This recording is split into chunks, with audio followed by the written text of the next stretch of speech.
Hello, everyone. Thank you for joining us. My name is Dawn LaPrette, and I am one of the program managers at C2ST. Welcome to today's film screening and discussion of Picture a Scientist. The program is presented to you by the Chicago Council on Science and Technology in partnership with the filmmakers Ian Chenning and Sharon Shattuck, along with generous funding provided by the Heising Simons Foundation and the Alfred P. Sloan Foundation.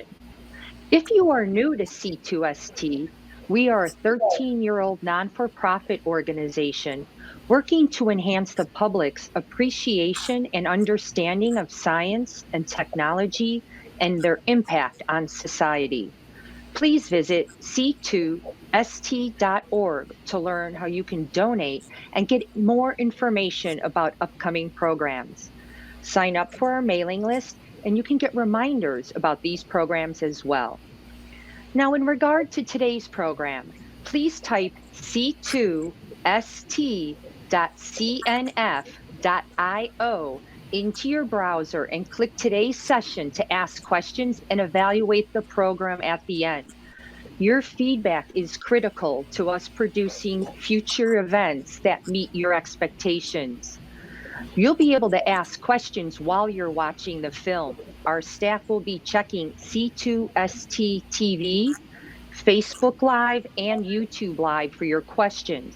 If you would like to ask questions directly, please go to c2st.cnf.io. The format for today's program will be to briefly introduce the panelists now, allow the 90 minutes to screen the film for those who haven't, and then begin the discussion of the film at approximately 7 p.m. with a wrap-up by 8 p.m. Now I'd like to briefly introduce our remarkable panel for today. Our moderator for the panel today is Dr. Kawtar Hafidi. She is Argonne National Laboratories Associate Laboratory Director in the Physical Sciences and Engineering Directorate. She is an experimental nuclear physicist with 20 years of experience in leading and conducting fundamental research at major accelerator facilities in the United States and in Europe. She is a fellow of the American Physical Society who has received numerous awards for being recognized for her effective advocacy for increasing diversity, both at Argonne and in the broader physics community.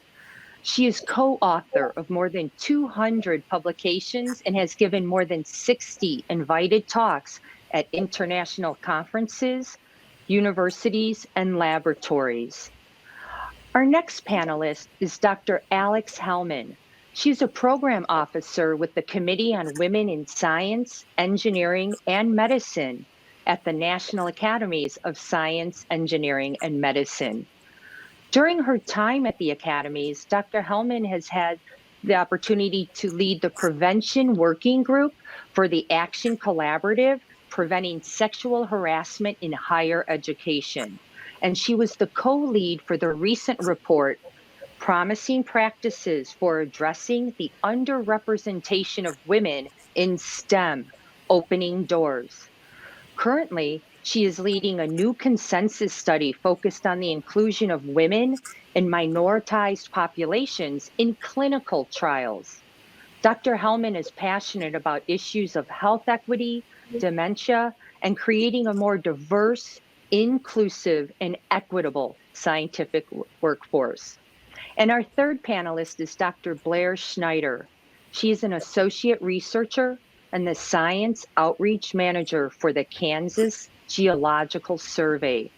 She is the co-PI for the NSF-funded Advanced Geo Team, which aims to improve workplace climate conditions in the geosciences through bystander intervention education and training. Dr. Schneider is the past president of the Association for Women Geoscientists and the 2019-2020 chair of the Women's Network Committee for the Science of Exploration Geophysicist. Doctors, we are thrilled to have you join us today for a pertinent discussion after the film. To the audience, we will begin the film now, and please join us again at 7 p.m.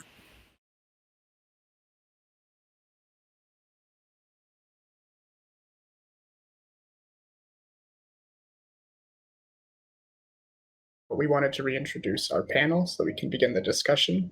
We have Dr. Kawtar Hafidi, who's prepared a few questions to ask Dr. Alex Helman and Dr. Blair Schneider. At that point, we're going to move towards the discussion questions that were posted on our conference's IO page. But for now, we'd like to introduce Dr. Kawtar Hafidi, and have her begin the discussion. Thank you so much.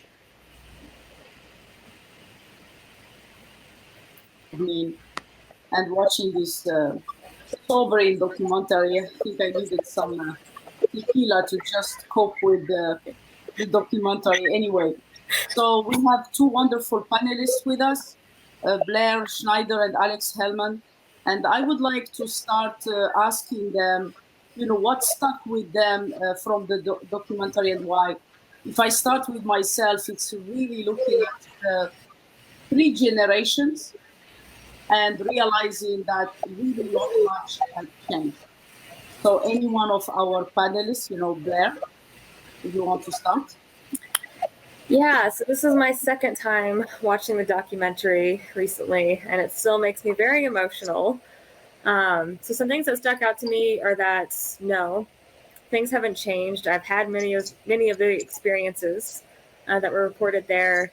And one thing that stuck out to me too, that I think this is a great film, and this film has done a lot, brought a lot of information forward. But one thing I really wish that the film would have done, particularly from the MIT report group, is to come full circle and to acknowledge the fact that the work that they did, just like all the work we've been doing the past 40 years, has been helping white women in science, but it hasn't been helping all women in science. I'm looking at the numbers of MIT right now, and the diversity numbers haven't changed.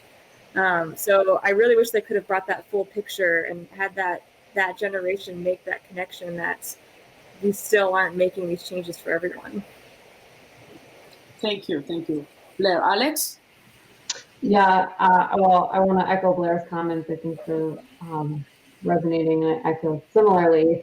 I think one thing that stuck with me, I work with the Committee on Women in Science, Engineering, Medicine at the National Academies. We're the group that put out the report on sexual harassment from the academies. And so much of my world and day to day is these experiences and hearing about these stories and learning about the research. And so it all feels very familiar. I think what really stuck with me is that when I first watched this film, which was maybe 4 or 5 months ago, I watched it with my partner, who's not a scientist, and he's a man. And I think watching him experience the emotions of learning about some of this for the first time, knowing that, this is some of the work that I've been working on, but really hearing these personal stories and how powerful those narratives can be, I think is something that really stuck with me. And I think is something that I really take away from this is the power of sharing these stories and making them accessible to a broader audience to really bring people in. And that from watching his reaction and understanding just how heavy this is and the importance of it, I think it really made me think about how we could use films and other ways to sort of talk about research from a personal standpoint and to bring people in to really want to drive change on these issues that are really important. Thank you, Alex. And so the next question would be, is there anything you heard that was surprising to you or you felt connected with? And, as a woman in science and a woman in a national lab, I've been spending 21 years at Argonne. Definitely, the documentary focused on women in academia, but there are women in STEM, in industry, and also national labs. And we should just not forget that. Definitely, there is still a lot of work to be done.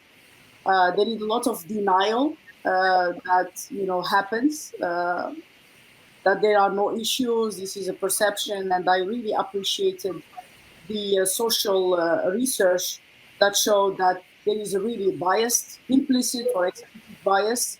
And it's not only connected to men, it's everybody has these. And I think we can say even at a national level, we made a lot of progress by recognizing that there is the implicit bias and trying to really try to put it in check when we have hiring committees and also evaluations.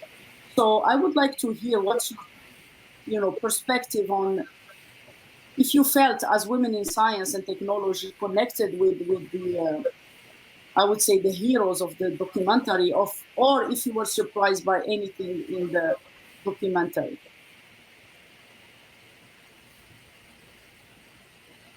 Blair, I think we can follow just the order. I was trying to think about this one, and the thing that kind of surprises me still about the film is I actually get to work now with Dr. Willenbring. She is actually a trainer in our Advanced Geo Trainer program. And so I've met her, we've done trainings together, we'll email back and forth. And she's just such a powerful, powerful person. But I hadn't watched this film yet. And I watched this film and it just brings out this whole new superhero level because it took so much strength. And she waited a while to report, but she did that out of fear of retaliation, right? She had to do that to stay in science. And so it just makes it even more powerful to me after having met her, to what she did, what she went through. It's heartbreaking, but I'm so proud of her for doing it. Thank you. Alex? Yeah, I think that there's a lot that I felt really connected to with the film, not necessarily because it reflected, my own personal experiences as a scientist, but because I think it so accurately outlines some of the problems and the challenges that the sexual harassment report really speaks about. And I thought the film did an excellent job to focus on, so much of the stories around gender harassment, which, usually I think so much of what's been left out of the Me Too movement and these conversations is that we think of sexual harassment as these really egregious forms of harassment, sort of like the Marchand story in the, throwing rocks at women in the field. And those stories exist, certainly. But the research shows that the majority of sexual harassment is gender harassment.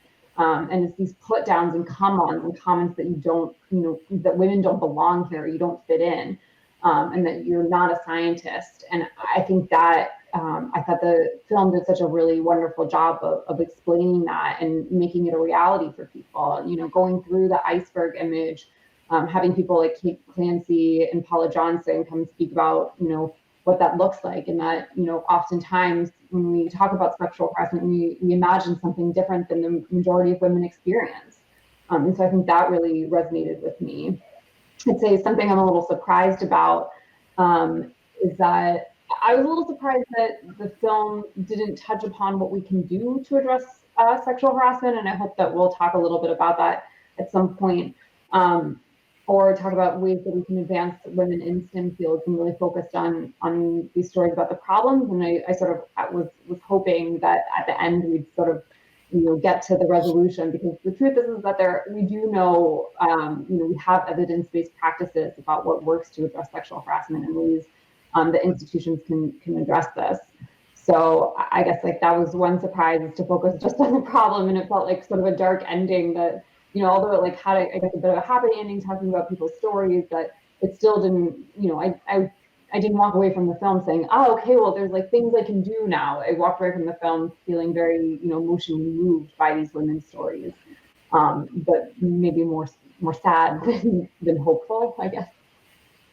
Thank you, Alex. For me, it was really, maybe it's my personality, but I found it really surprising why these women did not fight. For me, it's really outrageous, because I would not have allowed anyone to cross that line, especially when they were telling the story about the hotel room key and how, women just laughed at it and push it back to the person. So this is one thing that we have to make sure we empower everyone to speak up when something is wrong. This is one thing. The other thing is that the number of women, when the journalist said most of the women who came forward and complained, they left the field because what happened to them that I can understand, but also because in the process of reporting this, I think this should really not happen, because we should protect people when they come forward reporting such really unacceptable behavior. So I just want us to keep in mind that, yes, women are 50% of the society.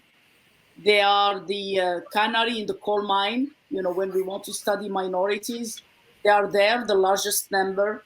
However, we have a lot of minorities really still suffering in STEM, LGBT groups, the sexual, different sexual oriented group, which really is even harder. And I don't think we have time here to go through their struggle, but we are really far behind in that part as well. So I just want to mention that. Now, it is interesting to see the percentage of women from the 70s to the 90s, really like couple percent increase. So I would like to get your perspective on why the progress is so slow. And then we will move on to what can we do to make it faster. Because I really didn't like that statement from the dean of MIT saying that, hey, we can do nothing about it because it's a male-dominated discipline, which is completely unacceptable for scientists and engineers that really their job is solve problems. So with that, Blair, if you have any comment on this? Yeah, and we teach this heavily in our workshops, actually. And so, Alex, I am going to be preaching directly from your report, from the National Academy's reports. Oh, you're stealing my notes here. So I don't want to take over those. But there are so many reasons. Our institutions haven't changed. Our institutions haven't changed in hundreds of years. And who are our institutions designed for? So that's a problem right there. There's power imbalances. There's such power controls, your master apprenticeship model. What is a person supposed to do when there's one person who's in charge of writing their recommendation letters, getting their funding, getting them that degree?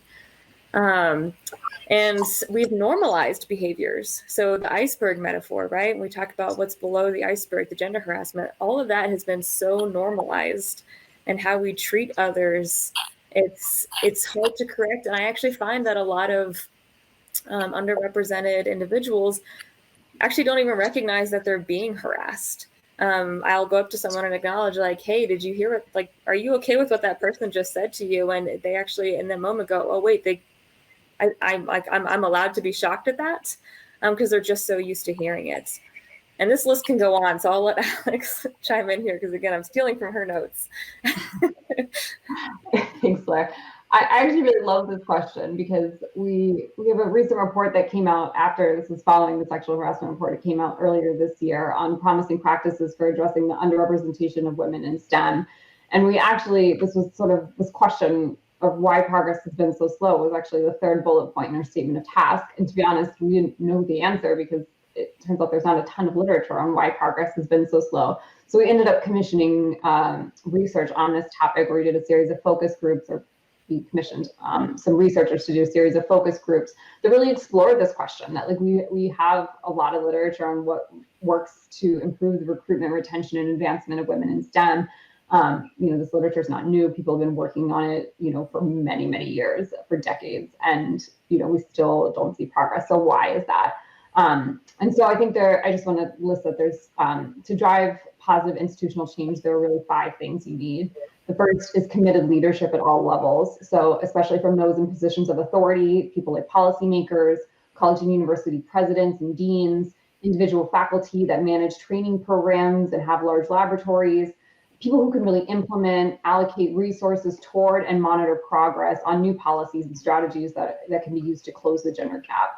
The second is dedicated financial and human resources, so including new or redirected funds, and appropriately compensating individuals who are in positions of power and authority whose work is dedicated towards opening doors and opportunity and success for women.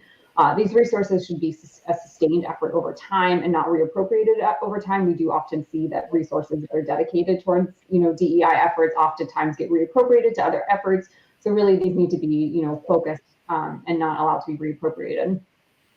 The third is an understanding of institutional context. And so an understanding that not all institutions are the same.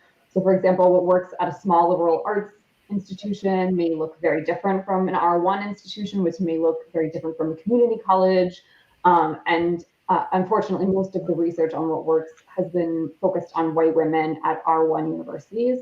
So, taking that into account and knowing that you need to know your own institutional context and adapt the research into your own environment and do something that really makes sense with your community. The next is accountability and data collection, especially when it's used as a tool to inform and incentivize progress. Knowing, being able to diagnose what your problems are, not just implementing efforts at whim, but knowing where your challenges are, where you really need to make progress. Maybe you think, your issue is recruitment, but actually maybe you've recruited quite a lot of women scientists or racial and ethnic minorities into your program, but you're not retaining them or graduating them. And without really looking at your data, you could be implementing the wrong sort of efforts. And then the last is to adopt an intersectional approach. I think Blair has already mentioned this, but we need solutions that explicitly and concretely address the challenges faced by women of color and other groups who encounter multiple cumulative forms of bias and discrimination. So I think, really putting effort and putting resources, dedicating resources to focusing on the experiences of women of color is so important and critical. Thank you, ladies. This is really very important points to make, and I'm actually grateful for the National Academy of Studies. I think Argonne is one of the national labs. I think the only one who is part of that and supporting this. I would, since we have a little bit of time, I would challenge you more in really connecting, because we know we can put policies. It's a very important piece of the solving the problem. But you know that at the heart of everything is the culture. It's people's heart. It's what they believe in. And I don't want to be political, but, since the murder of Floyd, you know that the nation is divided.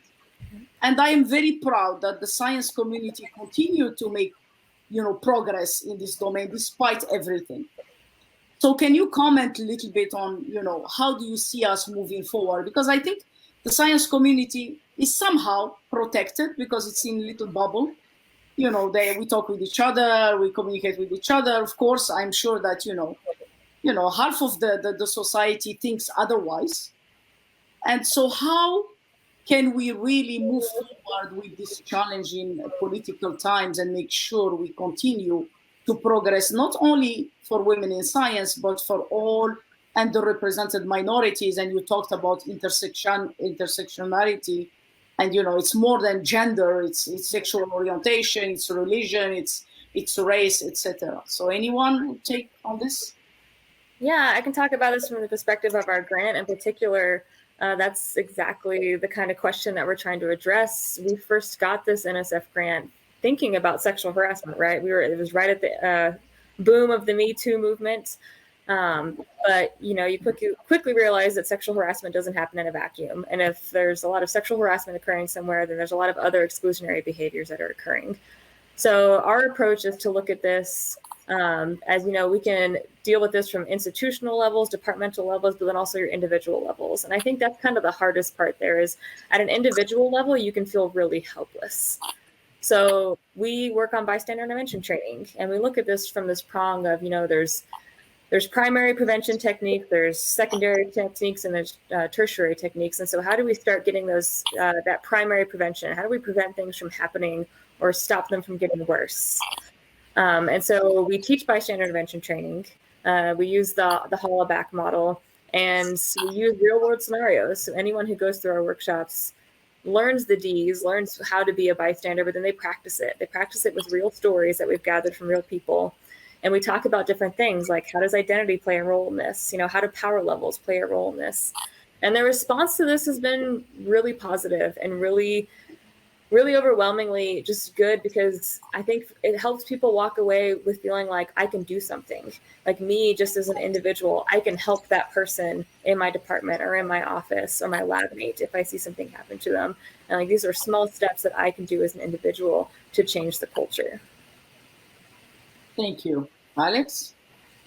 Yeah, I'm really glad both of you brought up these points. I think in order to sort of address sexual harassment and gender equity issues, there's a number of things we need to do. The first, I think, is create diverse, inclusive, and respectful environments. This is coming straight out of the sexual harassment report. You can do, you can create these diverse and inclusive environments by doing things like, hiring and promotion. So using structured interviews, writing your job postings for a broad audience, so you have a broader applicant pool. Recognizing and reward outstanding contributions to STEM, so you're recognizing and rewarding women, and establish clear, unbiased metrics for promotion and advancement, so that when people bring their biases, we all have biases, and people are going to bring them to the table, but so that there's processes in place to mitigate those biases during evaluations. Doing things like civility promotion, so to combine respect and civility training with sexual harassment training, which is shown to be more effective. To interrupt and intervene in inappropriate behavior, like Dr. Schneider talked about, doing things like bystander intervention training, and trainings that aim to change behavior, not beliefs. So to communicate behavioral expectations, to specify consequences for failing to meet those expectations. To improve transparency and accountability. So having clear and accessible policies on what your sexual harassment policies are, have transparency about how to handle reports of sexual harassment, make it very clear and easy and accessible for people. And then, doing things like assessing the climate through climate surveys, knowing it's hard to know what your students or what your postdocs or what your faculty are experiencing without, really collecting this data in a way that, protects them from, harm if they choose to, to tell what their climate is and what that is that they are experiencing. I think there's a number of things like, diffusing power differentials between trainees and faculties. These can be done through things like mentoring networks, through providing independent research funding so that, a trainee isn't directly depending on one person, which creates a massive power differential between those two people. Providing support for targets, being able to have an informal reporting mechanism so it doesn't require, if you're experiencing harassment, to necessarily have a formal report. You know that the reporting process is incredibly imperfect, and can be a really a tragic experience for many. And so providing ways to talk through a report and acknowledge that without having to formally report someone. And having direct access to support services for targets. So really, lifting up targets, supporting them, making sure that there are policies in place to prevent retaliation. And then I think just the last thing I'll say is to strive for strong and diverse leadership. So to move, sort of beyond this legal liability and create training programs for how to recognize and handle sexual harassment issues. It shouldn't be the expectation that everybody just knows how to handle when somebody comes and reports to them. But to really train and prepare people for that sort of occurrence, and to make it an explicit goal that you're trying to strive for strong and diverse leadership, and this is the goal of your institution. It's a priority, and even saying that and putting it on a website can really send a positive signal to others. And then lastly, to just sponsor women into senior leadership positions. That sponsorship I think is so critical and so crucial. And having diverse and strong leadership requires that people are in those roles that, have experience on this and make it a priority. And so I think those are some of the ways. All right. Thank you, Dr. Hafidi, for posing those questions to the panel and for having such really thoughtful responses all the way around. I think, it was really great to see that you've already answered some of our audience questions before we got to answer them. But I think that was a really comprehensive discussion, and now we'll move to their questions. So one thing that our audience members wanted to know, and I guess we can go around the panel and answer this since it was not asked to any individual specifically, but how can trainees approach the power dynamic when they face problematic situations? Blair, I see you in the top left, so we can start with you, and then we'll go to Alex and then Kawtar. So, it all depends on the situation at hand. But one of the things I like to I like to try and advocate for now is no longer having this one-on-one. Again, like when we deal with power dynamics, have ways so that people can report if something's happening. So instead of just having like an advisor, what if we start having just mentoring committees? where you have multiple people who, instead of it being like, now we have people on your committees, but it's really informal, right? They might just read your draft right before it gets submitted. But if you have 3 or 4 people that are actively involved in your education that you can turn to if something's happening, I also think just using the support that you have around you. As a grad student, I had such a wonderful colleague, or a wonderful group of colleagues who were in the same space as me and understood what was going on. And we were really good at advocating for each other, right? So if something happened to me, someone else could go and maybe talk to the chair or something like that about it. So kind of delegating some of that responsibility to kind of keep you safe from retaliation. But again, it's just so specific that there's not one right answer. Yeah, I guess I'll just jump in and say I really agree with what Blair said. I don't think there's necessarily one right answer. And I think in this power differential, especially as the trainee, where you're at the sort of lower end of this power differential, that it's really unfair to put the pressure on the trainee to then say, okay, let's fix this power differential. I think it really is on sort of leadership in that scenario.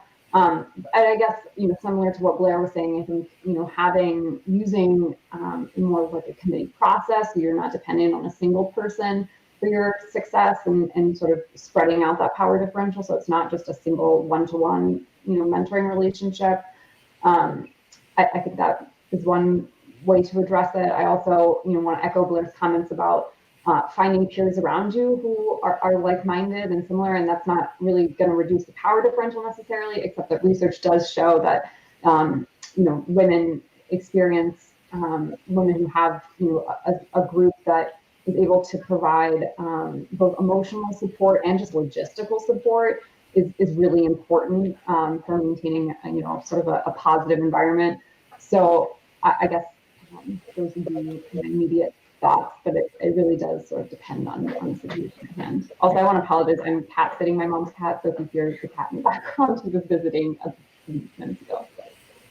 I might add one more thing in there too that I'm thinking of. Is just, I hate coming from a legal standpoint, but when you're approaching a situation, you're going to do an internship or you are signing on to do a grad program, have a document in place. Have a document in place that outlines expectations, that outlines resources, that outlines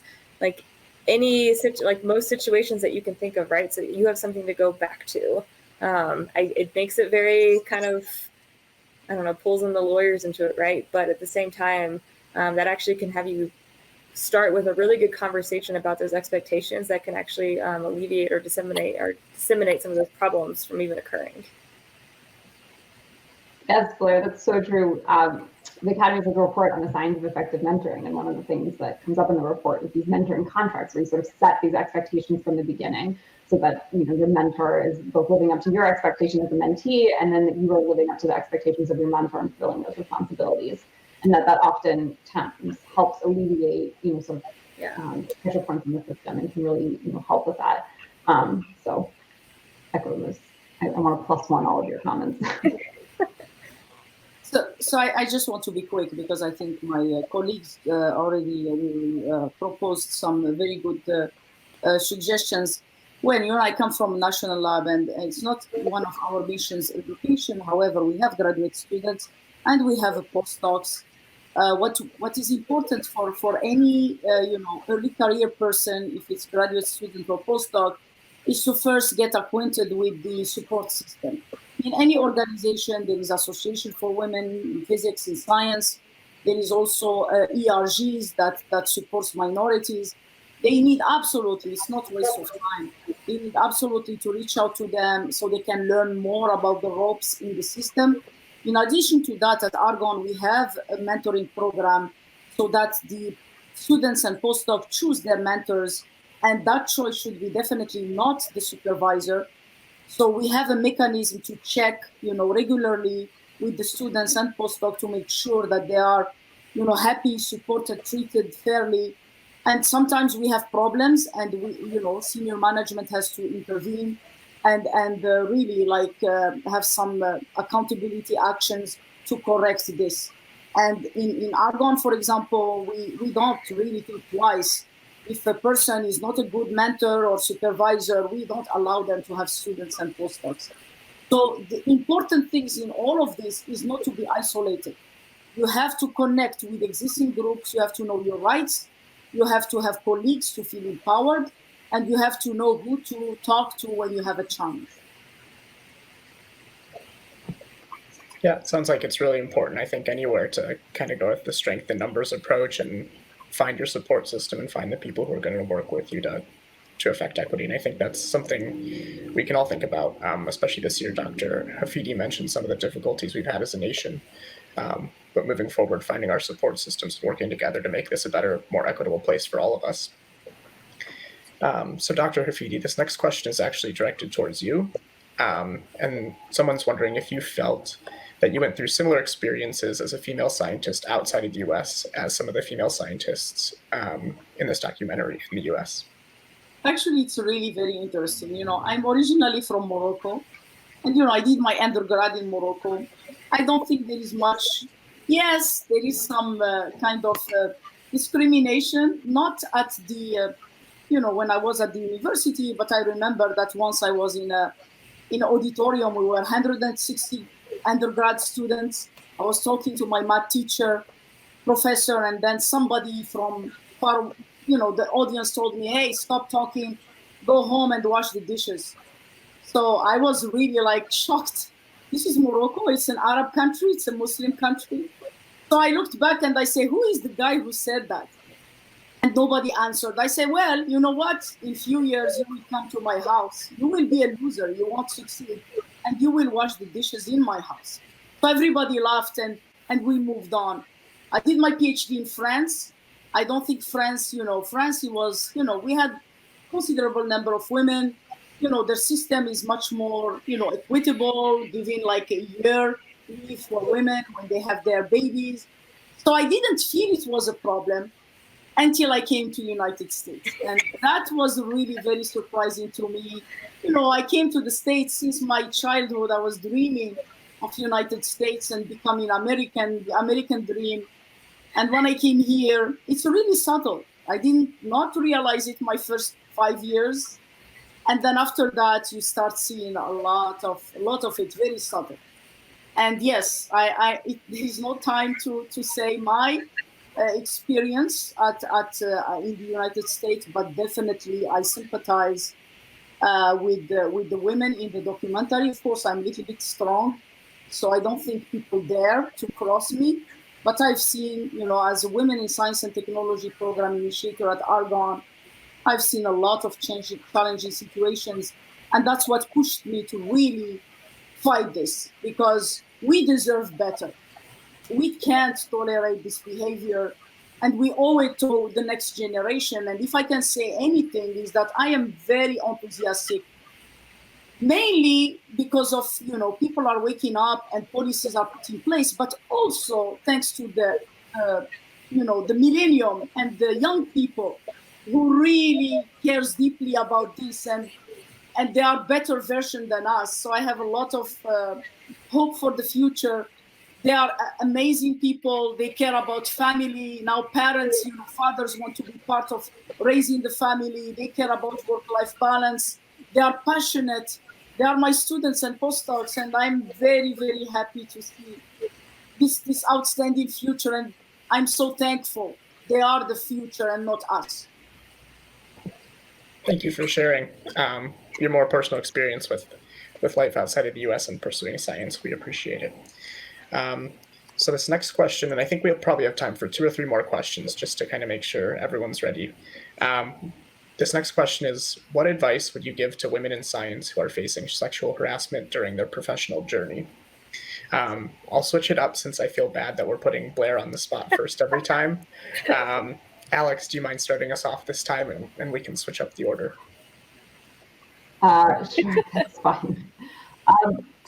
I guess it's a really personal experience. So first, I just want to validate any woman who is experiencing sexual harassment, that it is a really challenging process to navigate, and one that doesn't require you to report. I think that's first and foremost. I just want to say that I know institutions really encourage reporting and they want to know about it, but the reporting process is really challenging. And oftentimes, I mean, research shows that more than anything, women just want the behavior to stop. And so I just want to validate that, you know, what you're experiencing probably is real, and that it shouldn't be on you to necessarily report that behavior if it's not a process that you think is one that you want to undertake. However, I do think, you know, if it is something you want to undertake, then, you know, that's great. You should be your very personal decision to make yourself. I guess I would advise you to talk to somebody who's a non-mandatory reporter, and that looks different from institution to institution. An ombudsperson is always a safe place. They are not mandatory reporters. And so if you're looking for sort of advice, an ombudsperson can point you to resources and sort of give it, you know, point you to resources, tell you what your options is, can tell you what the reporting process might look like, and give you more information before deciding if you do want to report. And the other thing is maybe looking up for your institution if there are other non-mandatory reporters, because oftentimes there are, you know, some institutions have different rules, like I said. And it could be that somebody who's a mentor to you is not a mandatory reporter, and therefore that might be somebody that you'd like to talk to about, you know, disclosing this information. And I guess I would just say, I hope that you find the support you deserve and need, and that you're not alone. And so to, I guess, maybe seek out peers who, you know, can provide emotional support during this time. And then look into your institution to see what resources they have for supporting targets. You know, it may be things like some institutions have resources for providing bridge funding to go to a different lab, to get you out of a situation if it's a mentor or a PI that you're, you know, that is harassing, is doing the harassing behavior. So I guess I just want to say, and maybe the best way is to find ways to have emotional support to get you through the experience. I think that's going to be really critical, but also, you know, looking into what your institution, you know, provides. Unfortunately, it's not uniform, so there's no one way. But the other option is to keep in mind that, you know, telling it to a mandatory reporter automatically mandates that then that person has to report to a Title IX office and could result in an investigation. And that process could be exactly what you want, but I would just recommend going into that process being, you know, informed about what that looks like. You're muted. My mistake there, trying not to interrupt anyone. Kawtar, would you like to go next? And then Blair, you can finish up this question. So I will be brief. I agree with what Alex said. But again, you know, please do not hesitate to report. Be strong. Because, you know, when you are bullied, you know, they think they can bully you. So you have to be strong and stop that. You have to be strong, if not for you, but for the next generation. We have to keep, you know, the promise of this land is to be great. And greatness comes with great values. So when you see a wrong behavior, you immediately should think about that behavior is not unique to you. It happened to others. You have to be strong and report it and fight the good fight. Because I think when we are 80 or 90 and we are lucky to live that long, we look back at our lives. These are moments that we can share with our grandchildren and make them proud. So we owe it to the next generation to be strong and really stop wrongdoing. So please report it, and you will definitely find people who will stand by you and correct the wrongdoing. Yeah, everything that they've said, and I just want to end with this. If you're experiencing sexual harassment or if you face sexual harassment, join the fight. One of the most healing things for me, so as things have happened to me over time, I've seen counselors, I've reached out to my peer groups, which have been phenomenal resources, and I really just want to second that statement. But doing the work that I'm doing now, teaching others how to intervene, teaching others why this is happening and what they can do has been so healing for me and things that I've faced. And I honestly, just before this started today, while we're watching the show, I got a text message from one of my good friends telling me how she just stood up to someone and telling them that something that they said wasn't okay. And it's just those things that put the pieces back together. And that's because of the work that we're doing and the fight that we're doing, right? So really just, if you have it in you, and you can do this kind of work and you can join the fight, I truly think it also can really help. I also just want to chime in though and say that Yeah. like I agree that I found doing this work has been very healing. I do want to say that like reporting, although it has a lot of benefits, and I think everything that's been said about that is something to consider. It's not always reporting isn't always a process that is free of harm, and that there are often women do experience retaliation sometimes for reporting. And so I guess I just want to add that as an addendum, that like being informed about the situation and using your best judgment for what is right for your personal situation. If it feels like the power differential is too strong and there's personal harm that could be done to you, that is a very personal decision. And I guess I just advise individuals to sort of seek counseling and guidance and make that decision based on it is a very personal decision. Thank you all for sharing. All right, so I think we'll try to end with something that's a little bit lighter, just to send off on a positive note. So someone is curious what inspired all three of you to pursue your careers in science. So if you want to share that, and then we can wrap it up. Alex, you want to start again for us?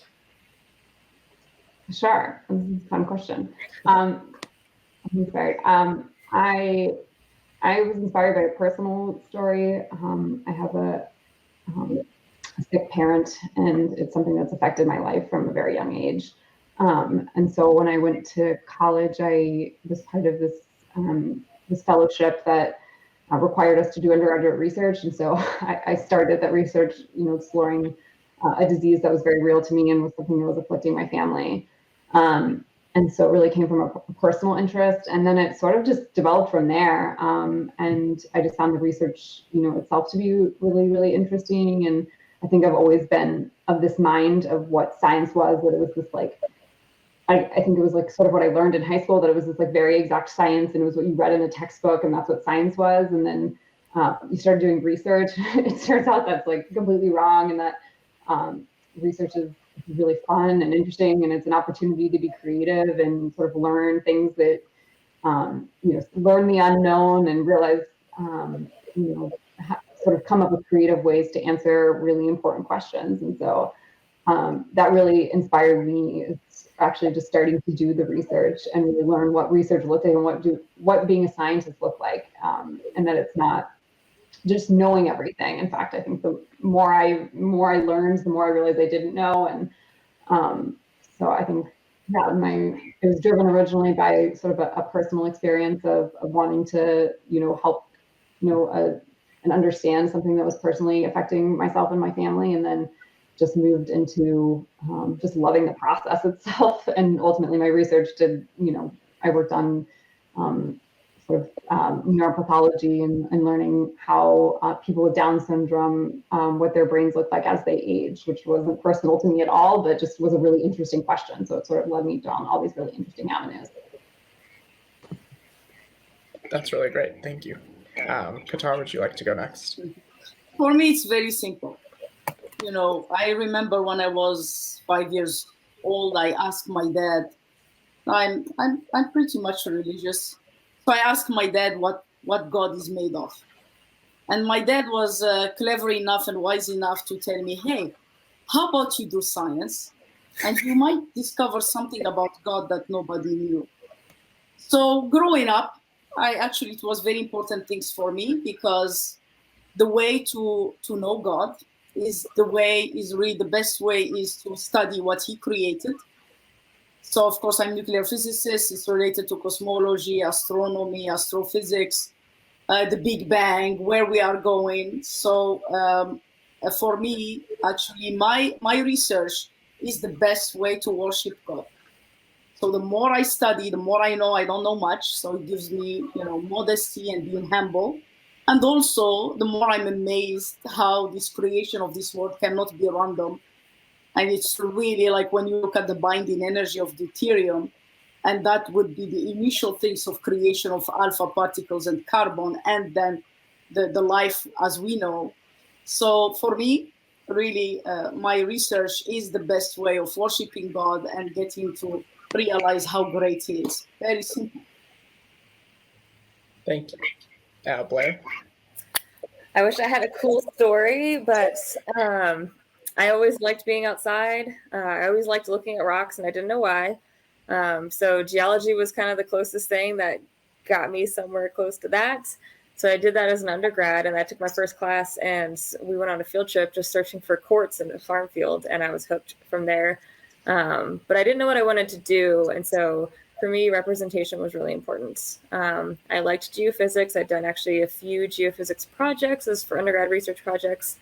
But then Dr. Anna Kawtar came my senior year, and she is a geophysicist, and she got me roped into a really cool project. And then she looks at me and she's like, "Have you ever thought about grad school?" And I haven't looked back then. I just love research, and I just stayed on for my master's. I stayed on for my PhD. I went into a postdoc. I just want to keep doing research. And so that's kind of where I've ended up today. But I give full credit to Dr. Anna Kawtar because she is the one who set me on that path. Awesome.